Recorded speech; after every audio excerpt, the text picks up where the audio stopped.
एक करता धरता और आप लोगों के साथ मिलकर हमेशा की तरह बहुत खुशी होती है। हमारी आवाज़ को देश तक पहुंचाने के लिए, हमारी आवाज़ को लोगों तक पहुंचाने के लिए आप और केवल आप माध्यम है। तो आपसे तो आपका हमारा ऐसा लगता है एमएसएमई का गोयनका साहब जैसे चोली दामन का साथ होता है, क्योंकि जो भी हम बात ले जाना चाहते हैं जनता तक, और एमएसएमई सेक्टर इस देश की जड़ों में घुसा हुआ है। मुझे लगता है कि 50-60 करोड़ से ज़्यादा लोग इस सेक्टर से, परिवार की मैं बात करूँ तो जुड़े हुए हैं। तो आपसे अच्छा कोई माध्यम नहीं है। तो मैं गोयनका साहब को पहले तो हैंड ओवर करूँगा और हम छोटा सा जी अपना इंट्रोडक्शन दे दें सबका, और फिर हम हमारे जो मीडिया के भाई बंधु हैं, बहनें आई हुई हैं, उनका भी हम छोटा सा एक नाम जिससे हमें पता हो कि हम किससे बात कर रहे हैं और कहाँ हम जाने वाले हैं। Please over to you. देखिए, जैसे शरद जी ने बताया कि कोई भी चीज़ अगर प्रॉपरली पूरे देश में कम्युनिकेट करनी है तो पत्रकारिता ही उसका एक माध्यम है। नॉर्मली क्या है कि जो एमएसएमई सेक्टर है, लघु उद्यमी सेक्टर है, वो इस मीडिया की पहुंच से वंचित रह जाता है। एक तो उसको समझ नहीं है कि मीडिया को कैसे हैंडल करना है, कैसे संपर्क करना है, कैसे उनका सदुपयोग करना है। दूसरा, थोड़ी रीच भी कम होती है हमारी। पिछले सालों में हमारी कोई इम्पोर्टेंस नहीं थी, इसलिए सरकारों में हमें लेवल प्लेइंग फील्ड नहीं मिलती थी और ऐसा वातावरण था कि आप काम कर क्यों रहे, इंस्पेक्टर ये वो सिस्टम, ऐसा इको सिस्टम था कि हमें कोई महत्व नहीं था। और कोई, जबकि बिना किसी सपोर्ट के, बिना किसी महत्व के, पिटाई होने के बावजूद हम फिर भी 45% प्रोडक्शन करते हैं और अब 48% एक्सपोर्ट हम करते हैं अपने दम पे। कोई बैंक की सपोर्ट नहीं मिलती, अपने बीवी के गहने गिरवी रखना और करना, मतलब सब आप समझते हैं, बार बार रिपीट करने का कोई फायदा नहीं है। मेरा आप सबसे निवेदन है कि हमारी छोटे लोगों की आवाज़ भी ऊपर तक पहुंचनी चाहिए। बीच के लोग जो हैं, मैं खुल के बोलता हूँ, ब्यूरोक्रेसी भी हमारे पक्ष में नहीं है। क्यों कि हम उनके दोस्त नहीं हैं, हमारे पास टाइम ही नहीं है। हम सुबह उठते हैं, कुआं खोदते हैं, शाम को पता नहीं पानी निकलेगा नहीं निकलेगा। उसके बावजूद हमें तो सुबह किसी का 7 बजे फ़ोन आ जाए कि माल चाहिए, तो हम जाके गोडाउन खोल के माल देते हैं। हमारे पास टाइम ही नहीं है। किसान हैं, हमारे भाई हैं, उनके पास फसल लगाई टाइम है, हमारे पास टाइम नहीं था। इसी करके हम डिसइंटीग्रेटेड थे, हम एकजुट नहीं हुए, हम एक वोट बैंक नहीं बने थे, इसलिए हमारी कोई पावर नहीं थी, कोई पहचान नहीं थी। मैं बीजेपी का नेशनल कन्वीनर था एमएसएमई सेल का। 2014 में मोदी जी के साथ लड़ भिड़ के हम भी अमेरिका चले गए। वहाँ में मोदी जी ने एडवाइस किया, गोयनका जी एक नॉन पॉलिटिकल प्लेटफॉर्म खड़ा करो, बीजेपी के प्लेटफॉर्म पे करो, लोग समझे राजनीति कर रहे हैं। तो हमने एक एमएसएमई डेवलपमेंट फोरम खड़ा किया। 3-4 साल मेरे को कोई भाव नहीं देता था, एमएसएमई होता क्या है, कौन हो आप, ये हो। पर हमने भी ढोल पीट के इतनी लाउडली इसका वो किया कि सबके कानों तक पहुंची और अल्टीमेटली 2-3 साल से लोग हमें पहचानने लगे हैं भी एमएसएमई भी कुछ है। अब हम इसके जो काम कर रहे हैं, जो जिस उद्देश्य से हम लगे ताकि इनकी पहचान बने, इनकी भी कुछ इम्पोर्टेंस बने। अब बैंक में जाओ, पहले जाते थे वो चपरासी अंदर नहीं घुसने देता था, अब बैंक के मैनेजर को जाके बोले हम एमएसएमई हैं, वो आपकी केयर करते हैं। अभी हमारी बात की वैल्यू है। अगर हम किसी से, सेक्रेटरी से, किसी अफसर से बात करते हैं, हम उनको बोल दें कि अगर नहीं मानोगे हम ऊपर, तो उसको लगता है कि एमएसएमई है या स्यापा न डाल दें। तो हमारी कुछ पहचान अब बन गई। पर अभी भी जो सरकारी योजनाएं हैं जो ऊपर मोदी जी ने, मोदी सरकार ने, मंत्रियों ने हम लोगों के वेलफेयर के लिए बनाई, वो नीचे तक पहुंच नहीं रही। तो हमें ये भी कहा गया, उत्तर दिया गया कि भी आप ब्यूरोक्रेसी को मतलब उनसे बाईपास करो और वो योजनाएं आप लोगों तक पहुंचाओ। तो हमारा सबसे मेन उद्देश्य है कि सरकारी योजनाएं जो हैं, जो वेलफेयर योजनाएं, स्कीम हैं, वो हमारे आम जो MSMEs हैं, छोटे छोटे काम करने वाले, उन तक पहुँचे। उनका लाभ अगर नहीं मिल रहा, हम उसके लिए उनका सहयोग करें कि लाभ मिले। Government is proactive, government is supporting us. पर क्या होता है, कई बार हमारे MSME भोले हैं, समझते हैं हमारी कोई सुनेगा नहीं, करेगा नहीं। तो सेकंड हमारा काम है कि as a catalyst between the government and the industry हम काम करें, ताकि जो योजनाएं हैं वो नीचे तक पहुँचे और नीचे के लोग उसका फायदा लेके आगे उठें। चाइना, अगर चाइना बना है तो MSME के दम पे बना। बड़े इस देश में अगर आंकड़ा जो देखें, अभी MSME की जो नई परिभाषा बनी है उसमें 250 करोड़ तक मीडियम स्केल है, 0 से लेके 250 करोड़ तक MSME है और 250 के बाद लार्जर सेक्टर है। GST के डाटा से मैंने पिकअप किया है कि सिर्फ 90,000 कंपनियां 250 करोड़ से ऊपर हैं, which constitutes only 0.3% of the total trade and industry। इसका मतलब 99.7% MSMEs है इस देश में और उनकी बताओ अभी भी उनको पिटाई होती है, उनकी सुनवाई नहीं होती।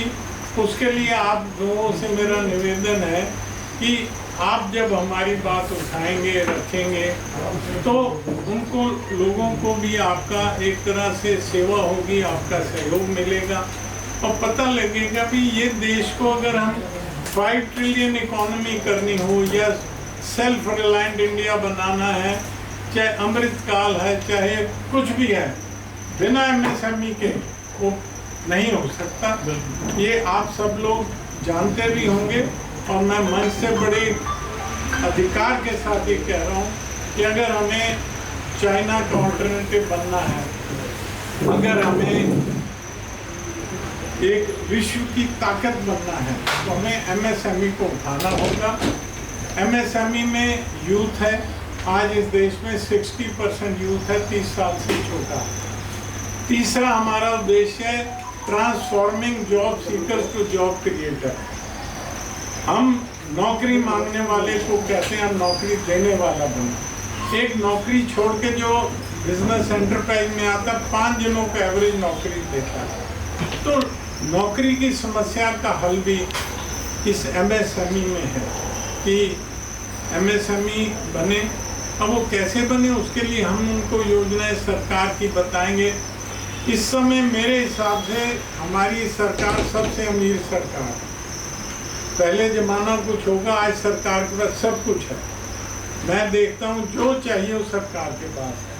एक एक प्रोग्राम पर करोड़ों रुपए खर्च होते हैं। सरकार की कोई बिल्डिंग देखिए 5 स्टार मेरे ऑफिस से बेटर होती है।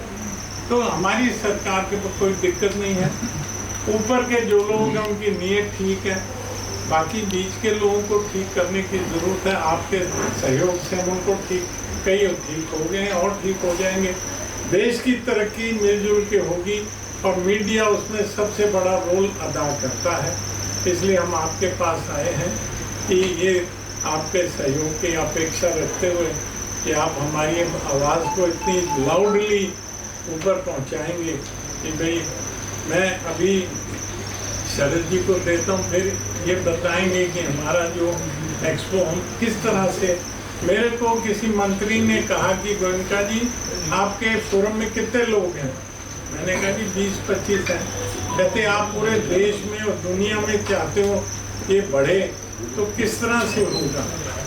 तो मैंने कहा जी जो हमने सोचा शायद किसी ने सोचा नहीं, क्योंकि इस देश में कोई भी काम अगर होना है उसके लिए पॉलिटिकल विल की ज़रूरत है।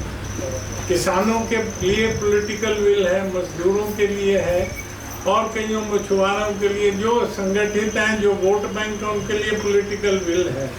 पर हम संगठित नहीं हैं, हम वोट बैंक नहीं थे, हमारे लिए पॉलिटिकल विल नहीं थी। मैंने कहा जी मैं इनके साथ, अपनी टीम के साथ मिलके पॉलिटिकल पार्टियों में और गवर्नमेंट में पॉलिटिकल विल का काम करूँगा। मैंने पिछले 8 साल में इनको संगठित किया। तो GST आ गया, क्योंकि छोटे छोटे किताबें नहीं बनानी, इनको समझाया कि भैया टैक्स भरो, किताबें बनाओ, बैंकों के पास जाओ, तभी किताबें बनेंगी तो लोन मिलेगा। तो अब ये विंग, वो जो छोटी छोटी चोरी चिकारी थी उससे बाहर आ गया। अब इनमें ताकत आ गई है। अब ये आस्ता आस्ता शो कर रहे हैं पॉलिटिकल पार्टियों को भी, हम भी वोट बैंक हैं। मोदी जी ने एक कार्यक्रम में कहा था कि 12 करोड़ MSME यूनिट्स हैं, और 12 करोड़ में नहीं, 6 करोड़ 75 लाख MSME यूनिट हैं, जिसमें 12 करोड़ लोग MSME हैं। अगर 12 करोड़ के साथ 5 एवरेज फैमिली मेंबर लगा लो तो 60 करोड़ जनता डायरेक्टली MSME के साथ जुड़ी है। तो we are a vote bank. वो अब एहसास हुआ, उससे फिर एक पॉलिटिकल विल बनी। इसी कारण आप बजट का सेकंड, जब ये पैकेज कोरोना के बाद आया तो निर्मला जी ने 10 पैकेज दिए। मुझे खुशी हुई जब first 3 packages were for MSME। मुझे उस दिन लगा कि अब हमारी सुनवाई और पहुंच हो गई है, पर उसमें मीडिया ने बहुत साथ दिया, हमारी समस्याएं, हमारी बातें ऊपर तक पहुंची, और ये एहसास आया कि हम पॉलिटिकल पावर भी हैं, और आने वाले दिनों में हम लोग ही देश को संपन्नता की सेल्फ रिलायंस ले जा सकते हैं। मैं शरद जी से निवेदन करूंगा कि वो एक्सपो के बारे में आपको बताएं। पहले मैं आपकी इजाज़त हो तो जो यहाँ लोग मंच पर बैठे हैं उनका तारुफ करा दूँ, क्योंकि कुछ मीडिया के भाई बहन मुझे तो पहचानते हैं, आपको पहचानते हैं, तो कुछ लोग हमारे जो दिन रात मेहनत कर रहे हैं इस 3 दिन के, आप लगाइए कि ये हवन और यज्ञ है। मैं इसको ना कॉन्फ्रेंस नहीं मानता, ये एक यज्ञ है जिसमें आहुति ऐसी डलेगी जो कि देश को बदल सकती है। तो मैं उनका तारुफ पहले करा दूं जिन लोगों ने इतनी मेहनत करी है। गोयनका साहब को अब सब जानते ही हैं। 2014 से मोदी जी के कहने से, prime minister Modi personally told him that you should do something for MSME. I think there are very few people even in the government machinery that I know जिन्होंने मोदी जी की बात को वाकई सीरियसली लिया है। लोग जी 2-4 महीने तो देखते हैं पर उसके बाद भूल जाते हैं। But today it's been 9 years and he has been diligently following what Mr. Modi said, and today this forum is the leading forum in the country for MSMEs. Half of the population of this country जिस चीज़ पे depend करती है उसको MSME development forum represent कर रहा है। मेरे साथ सुधीर झा जी हैं, वाइस प्रेसिडेंट हैं MSME डेवलपमेंट फोरम के। कैलाश गुप्ता जी हैं, कन्वीनर हैं MSME डेवलपमेंट फोरम के दिल्ली चैप्टर के। किशन गुप्ता जी हैं, को कन्वीनर हैं। मेरा नाम शरद कोहली है, मैं national advisory board MSME development forum का मेंबर हूँ, और मैं एक अर्थशास्त्री हूँ। आप टेलीविज़न रेडियो जो लोग फॉलो करते होंगे, मुझे अक्सर आप सुनते होंगे बोलते हुए इकोनॉमी इश्यूज पे। तो ये 3 दिन का जो एक्सपो होने जा रहा है, इसमें बहुत सारी चीज़ें हैं। इसमें I think that is what we want you to reach out, जिससे ज़्यादा से ज़्यादा लोग इस 3 दिन के यज्ञ का फ़ायदा उठा सकें। सबसे पहले और अहम चीज़ जो मुझे नज़र आती है वो है कि गवर्नमेंट के, मोदी साहब की कैबिनेट के जो बेस्ट मिनिस्टर्स हैं, उन्होंने अपने आने की स्वीकृति इस कॉन्फ्रेंस में दी है। And we have names like Dr. Jitendra Singh, who is minister from PMO. We have Mr. Anurag Thakur, we have Mr. Dharmendra Pradhan, बहुत लंबी फेरिस्ट है। पीयूष गोयल जी हैं, बहुत लंबी। मैं सबके नाम इसलिए नहीं गिनवा रहा कि थोड़ी सी उत्सुकता भी बनी रहनी चाहिए। Are you circulating the agenda? अच्छा, तो आपके पास एजेंडा है, उसमें जो मंत्रीगण प्राइम मिनिस्टर मोदी के कैबिनेट से आ रहे हैं, जिन्होंने अपनी स्वीकृति दी है, उनके नाम भी उसमें लिखे हैं, उनके किस किस सेशन में वो आ रहे हैं वो भी उसमें लिखा हुआ है। और इसके अलावा the take away of this conference, the 3-day conference, के कॉन्फ्रेंस चलती रहेगी, साथ साथ एक्सपोजिशन चलती रहेगी, जहां पर अलग अलग क्षेत्र से MSMEs आ रहे हैं। और जो इसका एक हमेशा हमारा एक स्टेट पार्टनर होता है, एक से ज़्यादा भी होते हैं, Jammu and Kashmir is the state which is the participating state this time.